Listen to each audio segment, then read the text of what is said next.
Olá, sejam bem-vindos ao Direito para Todos. 01. Hoje vamos fazer a leitura da Lei 9613 de 1998. Dispõe sobre os crimes de lavagem ou ocultação de bens, direitos e valores. Capítulo 1. Dos crimes de lavagem ou ocultação de bens, direitos e valores. Ocultar ou dissimular a natureza, origem, localização, disposição, movimentação ou propriedade de bens, direitos ou valores provenientes direta ou indiretamente de infração penal, reclusão de 3 a 10 anos e multa. Incorre na mesma pena quem, para ocultar ou dissimular a utilização de bens, direitos ou valores provenientes de infração penal, os converte em ativos lícitos, os adquire, recebe, troca, negocia, dá ou recebe em garantia, guarda, tem em depósito, movimenta ou transfere, quem importa ou exporta bens com valores não correspondentes aos verdadeiros, incorre ainda na mesma pena quem utiliza na atividade econômica ou financeira bens, direitos ou valores provenientes da infração penal, quem participa de grupo, associação ou escritório, tendo conhecimento de que sua atividade principal ou secundária é dirigida à prática de crimes previstos nessa lei. A tentativa é punida nos termos do parágrafo único do artigo 14 do Código Penal. A pena será aumentada de 1 a 2 terços se os crimes definidos nessa lei forem cometidos de forma reiterada ou por intermédio de organização criminosa. A pena poderá ser reduzida de 1 a 2 terços e ser cumprida em regime aberto ou semiaberto, facultando-se ao juiz deixar de aplicá-la ou substituí-la a qualquer tempo por pena restritiva de direitos, se o autor, coautor ou partícipe colaborar espontaneamente com as autoridades, prestando esclarecimentos que conduzam à apuração das infrações penais, à identificação dos autores, coautores ou partícipes, ou a localização dos bens, direitos ou valores objeto do crime. Para a apuração do crime de que trata esse artigo, admite-se a utilização da ação controlada e da infiltração de agentes. Capítulo 2. Disposições processuais especiais. O processo e julgamento dos crimes previstos nessa lei obedecem às disposições relativas ao procedimento comum dos crimes punidos com reclusão da competência do juiz singular.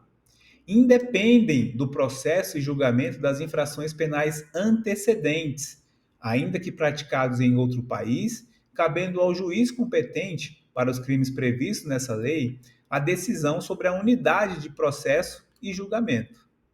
São da competência da Justiça Federal, quando praticados contra o sistema financeiro e a ordem econômico-financeira, ou em detrimento de bens, serviços ou interesses da União ou de suas entidades autárquicas ou empresas públicas, quando a infração penal antecedente for de competência da Justiça Federal.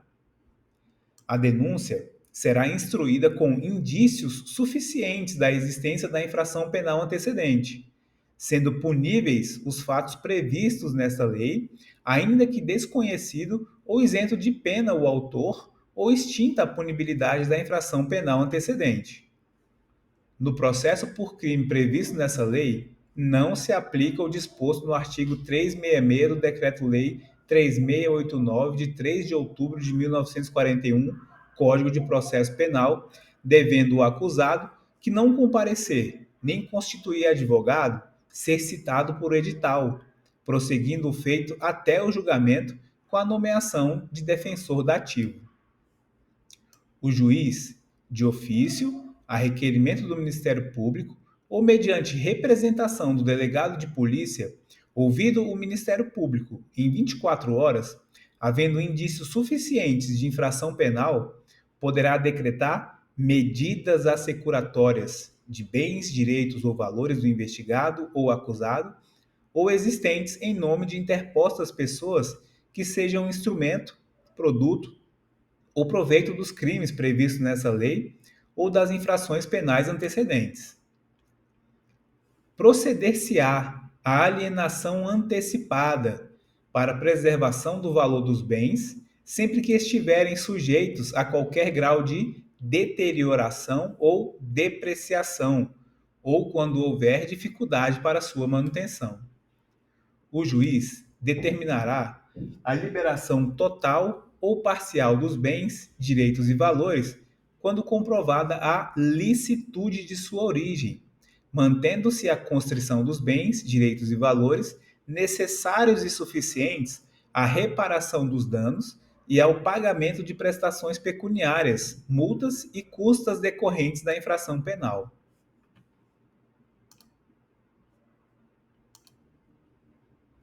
Nenhum pedido de liberação será conhecido sem um comparecimento pessoal do acusado ou de interposta pessoa a que se refere o caput desse artigo, podendo o juiz determinar a prática de atos necessários à conservação de bens, direitos ou valores, sem prejuízo do disposto no parágrafo 1º. Poderão ser decretadas medidas assecuratórias sobre bens, direitos ou valores para reparação do dano decorrente da infração penal antecedente ou da prevista nessa lei, ou para pagamento de prestação pecuniária, multa e custas. A alienação antecipada para preservação de valor dos bens sob constrição será decretada pelo juiz, de ofício, a requerimento do Ministério Público ou por solicitação da parte interessada, mediante petição autônoma, que será autuada em apartado e cujos autos terão tramitação em separado em relação ao processo principal. O requerimento de alienação deverá conter a relação de todos os demais bens, com a descrição e a especificação de cada um deles e informações sobre quem os detém e local onde se encontram. O juiz determinará a avaliação dos bens nos autos apartados e intimará ao Ministério Público. Feita a avaliação e dirimidas eventuais divergências sobre o respectivo laudo, o juiz, por sentença, homologará o valor atribuído aos bens e determinará, sejam alienados em leilão ou pregão, preferencialmente eletrônico, por valor não inferior a 75% da avaliação. Realizado o leilão, a quantia apurada será depositada em uma conta judicial remunerada, adotando-se a seguinte disciplina: nos processos de competência da Justiça Federal e da Justiça do Distrito Federal, os depósitos serão efetuados na Caixa Econômica Federal ou em instituição financeira pública, mediante documento adequado para essa finalidade. Os depósitos serão repassados pela Caixa Econômica Federal ou por outra instituição financeira pública para a conta única do Tesouro Nacional, independentemente de qualquer formalidade, no prazo de 24 horas. E os valores devolvidos pela Caixa Econômica Federal ou por instituição financeira pública serão debitados à conta única do Tesouro Nacional, em subconta de restituição. Nos processos de competência da Justiça dos Estados, os depósitos serão efetuados em instituição financeira designada em lei, preferencialmente pública, de cada Estado ou, na sua ausência, em instituição financeira pública da União. Os depósitos serão repassados para a conta única de cada Estado, na forma da respectiva legislação.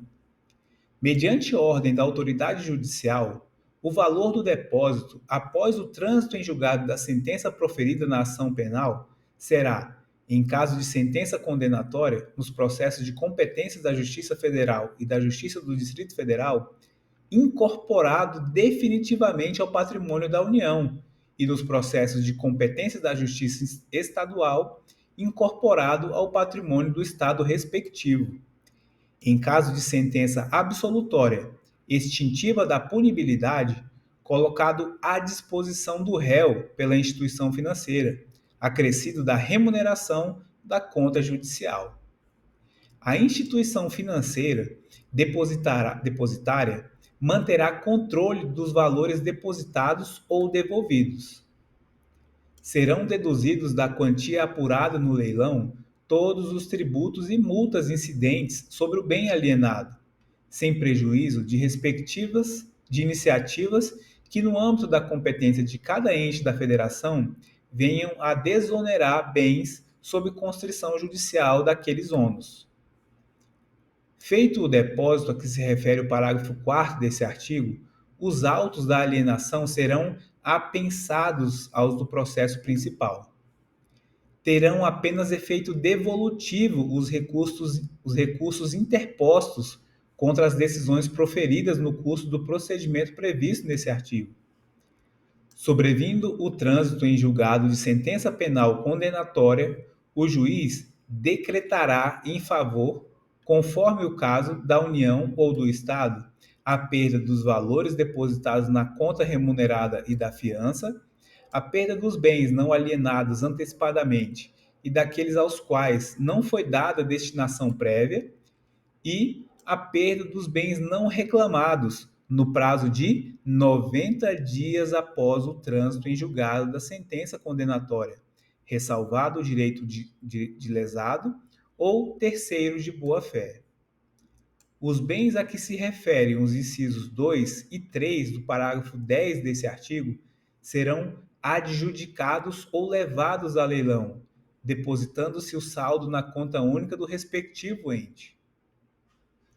O juiz determinará ao registro público competente que emita documento de habilitação à circulação e utilização dos bens colocados sob o uso e custódia das entidades a que se refere o caput desse artigo. Os recursos decorrentes da alienação antecipada de bens, direitos ou valores oriundos do crime de tráfico ilícito de drogas e que tenham sido objeto de dissimulação e ocultação nos termos dessa lei, permanecem submetidos à disciplina definida em lei específica. A ordem de prisão de pessoas ou as medidas assecuratórias de bens, direitos ou valores poderão ser suspensas pelo juiz, ouvido o Ministério Público, quando a sua execução imediata puder comprometer as investigações. Quando as circunstâncias o aconselharem, o juiz, ouvido o Ministério Público, nomeará pessoa física ou jurídica qualificada para a administração dos bens, direitos ou valores sujeitos a medidas assecuratórias mediante termo de compromisso. A pessoa responsável pela administração dos bens fará jus a uma remuneração fixada pelo juiz, que será satisfeita com o produto dos bens objeto da administração. Prestará, por determinação judicial, informações periódicas da situação dos bens sob sua administração, bem como explicações e detalhamentos sobre investimentos e reinvestimentos realizados.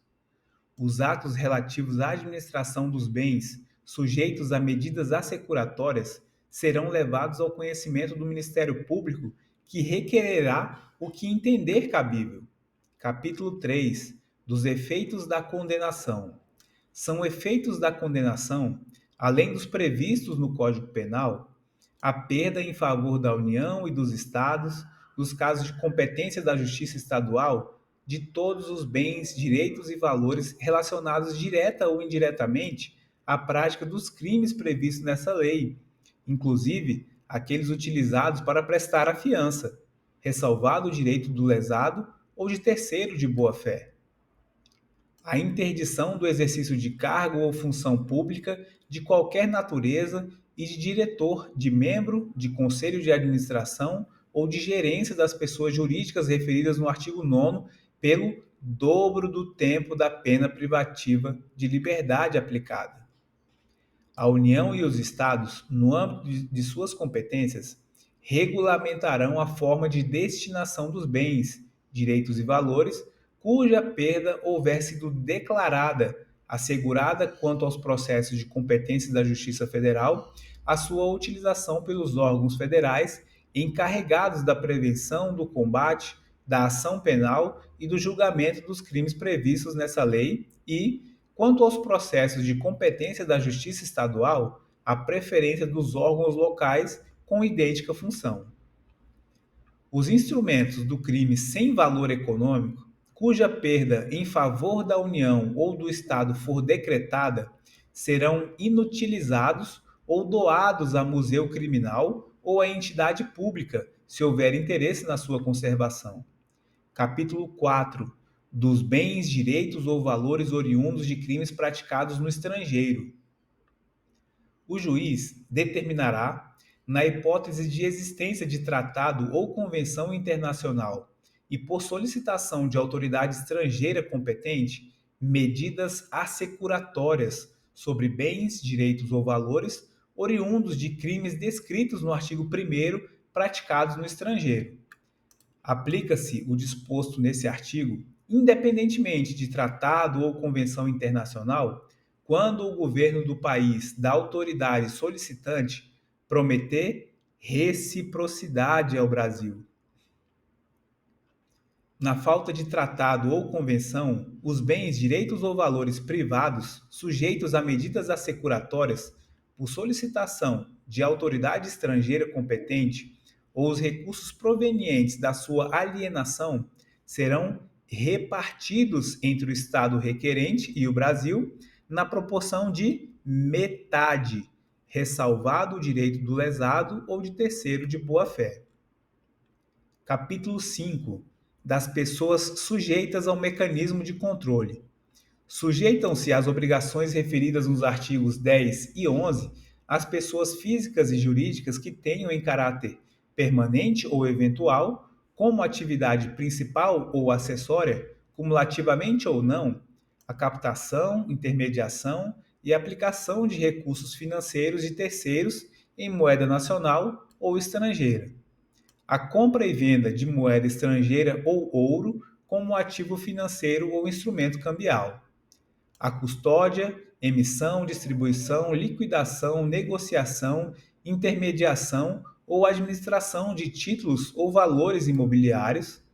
Sujeitam-se às mesmas obrigações quem? As bolsas de valores, as bolsas de mercadorias ou futuros e os sistemas de negociação do mercado de balcão organizado.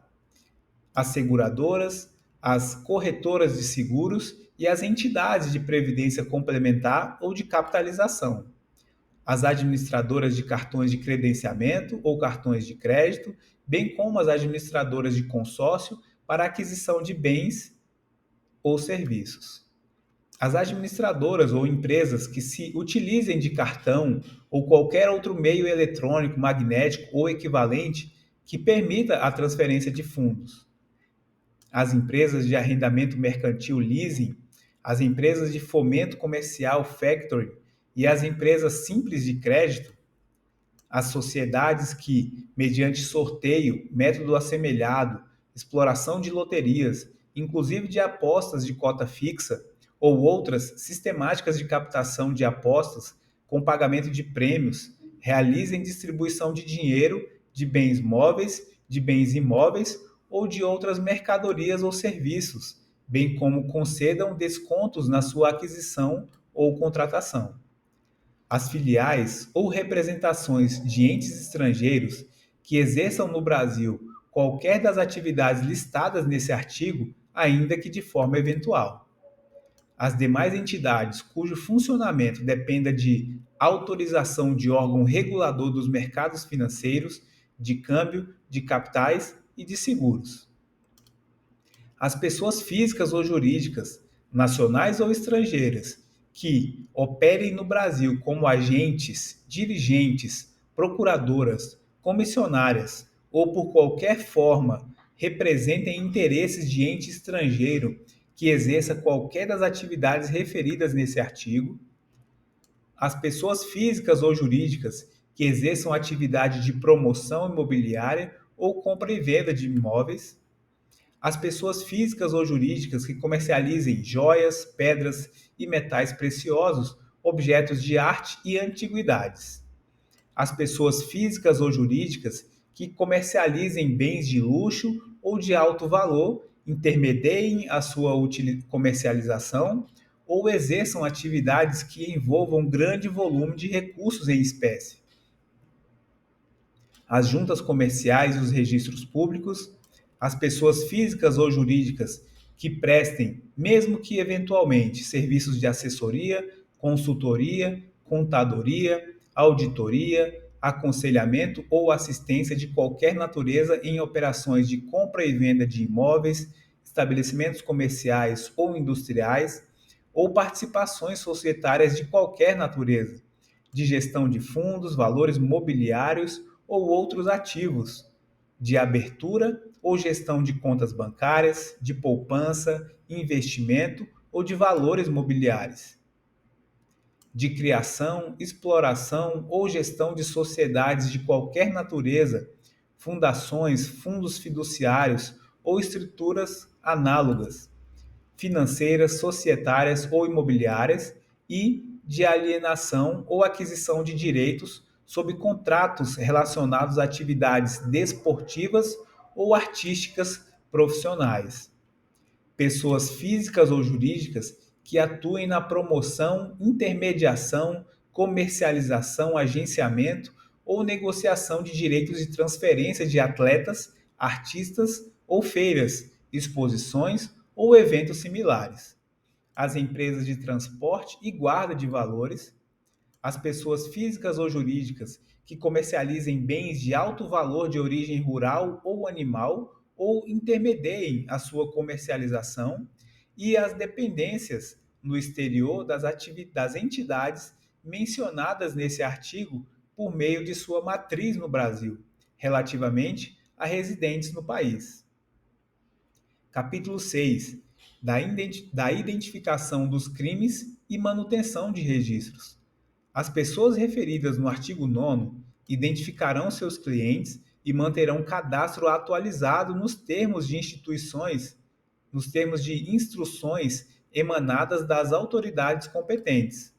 Manterão registro de toda transação em moeda nacional ou estrangeira, títulos e valores mobiliários, títulos de crédito, metais ou qualquer ativo passível de ser convertido em dinheiro que ultrapassar limite fixado pela autoridade competente e nos termos de instruções por esta expedidas. Deverão adotar políticas, procedimentos e controles internos compatíveis com seu porte e volume de operações que lhes permitam atender ao disposto nesse artigo e no artigo 11, na forma disciplinada pelos órgãos competentes. Deverão cadastrar-se e manter seu cadastro atualizado no órgão regulador ou fiscalizador e, na falta deste, no Conselho de Controle de Atividades Financeiras, COAF, na forma e condições por eles estabelecidas. Deverão atender às requisições formuladas pelo COAF na periodicidade, forma e condições por ele estabelecidas, cabendo-lhe preservar nos termos da lei o sigilo das informações prestadas. Na hipótese de o cliente constituir-se em pessoa jurídica, a identificação referida no inciso 1 desse artigo deverá abranger as pessoas físicas autorizadas a representá-la, bem como seus proprietários. Os cadastros e registros referidos nos incisos 1 e 2 desse artigo deverão ser conservados durante o período mínimo de 5 anos, a partir do encerramento da conta ou da conclusão da transação, prazo este que poderá ser ampliado pela autoridade competente. O registro referido no inciso 2 desse artigo será efetuado também quando a pessoa física ou jurídica, seus entes ligados, houver realizado em um mesmo mês calendário operações com uma mesma pessoa, conglomerado ou grupo que, em seu conjunto, ultrapassem o limite fixado pela autoridade competente. O Banco Central manterá registro centralizado, formando o Cadastro Geral de Correntistas e Clientes de Instituições Financeiras, bem como de seus procuradores. Capítulo 7. Da comunicação de operações financeiras. As pessoas referidas no artigo 9º dispensarão especial atenção às operações que, nos termos de instruções emanadas das autoridades competentes, possam constituir-se em sérios indícios dos crimes previstos nessa lei, ou com eles relacionar-se. Deverão comunicar ao COAF abstendo-se de dar ciência de tal ato a qualquer pessoa, inclusive aquela a qual se refira a informação no prazo de 24 horas, a proposta ou realização de todas as transações referidas no inciso 2 do artigo 10, acompanhadas da identificação de que trata o inciso 1 do mencionado artigo e das operações referidas no inciso 1. Deverão comunicar ao órgão regulador ou fiscalizador da atividade, ou na sua falta, ao COAF, na periodicidade, forma e condições por eles estabelecidas, a não ocorrência de propostas, transações ou operações passíveis de serem comunicadas nos termos do inciso 2. As autoridades competentes, nas instruções referidas no inciso 1 desse artigo, elaborarão relação de operações que, por suas características, no que se refere às partes envolvidas, valores, forma de realização, instrumentos utilizados ou pela falta de fundamento econômico ou legal, possam configurar a hipótese nele previstas. As comunicações de boa-fé, feitas na forma prevista nesse artigo, não acarretarão responsabilidade civil ou administrativa. O COAF disponibilizará as comunicações recebidas com base no inciso 2 do caput aos respectivos órgãos responsáveis pela regulação ou fiscalização das pessoas a que se refere o artigo 9º. As transferências internacionais e os saques em espécie deverão ser previamente comunicados à instituição financeira nos termos, limites, prazos e condições fixados pelo Banco Central do Brasil. Capítulo 8 da responsabilidade administrativa. As pessoas referidas no artigo 9º, bem como aos administradores das pessoas jurídicas que deixem de cumprir as obrigações previstas nos artigos 10 e 11, serão aplicadas cumulativamente ou não pelas autoridades competentes as seguintes sanções: 1. Advertência. 2. Multa pecuniária variável não superior ao dobro do valor da operação, ao dobro do lucro real obtido ou que presumivelmente seria obtido pela realização da operação, ao valor de 20 milhões de reais. 3. Inabilitação temporária, pelo prazo de até 10 anos para o exercício do cargo de administrador das pessoas jurídicas referidas no artigo 9º. 4. Cassação ou suspensão da autorização para o exercício de atividade, operação ou funcionamento. A pena de advertência será aplicada por irregularidade no cumprimento das instruções referidas nos incisos 1 e 2 do artigo 10. A multa será aplicada sempre que as pessoas referidas no artigo 9º, por culpa ou dolo, deixarem de sanar as irregularidades objeto de advertência no prazo assinalado pela autoridade competente, ou não cumprirem o disposto nos incisos 1 a 4 do artigo 10, ou deixarem de atender no prazo estabelecido a requisição formulada nos termos do inciso 5 do artigo 10, ou descumprirem a vedação ou deixarem de fazer a comunicação a que se refere o artigo 11. A inabilitação temporária será aplicada quando forem verificadas infrações graves quanto ao cumprimento das obrigações constantes dessa lei ou quando ocorrer reincidência específica devidamente caracterizada em transgressões anteriores punidas com multa. A cassação da autorização será aplicada nos casos de reincidência específica de infrações anteriormente punidas com a pena prevista no inciso 3 do caput desse artigo.